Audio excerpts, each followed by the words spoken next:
রমজানের সাথে উর্দু ভাষার সম্পর্ক কি?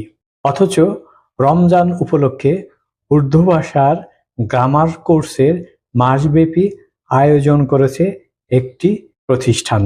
এই উদ্যোগ দেখে পাঞ্জেরি কবিতার কথা মনে পড়ে গেল।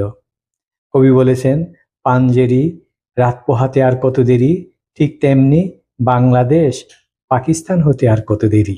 এই কোর্সে নাকি আবার থাকবেন বাংলাদেশ এবং পাকিস্তান সহ বিশেষজ্ঞ ইনস্ট্রাক্টররা। আর এইসব ক্লাসে উর্দু কথোপকথন মশক হবে। আমরা তো মশক হিসাবে এতদিন চিনতাম মশাকে। এই মশাদের সিটি কর্পোরেশন নিধন করার জন্য প্রতি বছর অভিযান চালায়।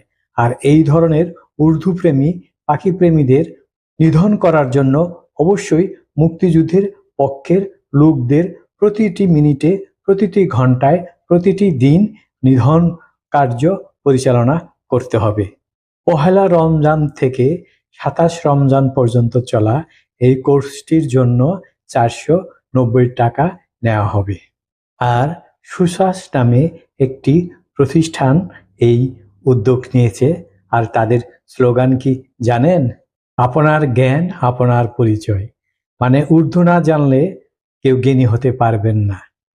অথচ দেখেন, এই উর্দু ভাষাকে প্রতিরোধ করার জন্য ২১শে ফেব্রুয়ারি আমাদের ভাই বোনরা রাজপথে রক্ত দিয়েছে।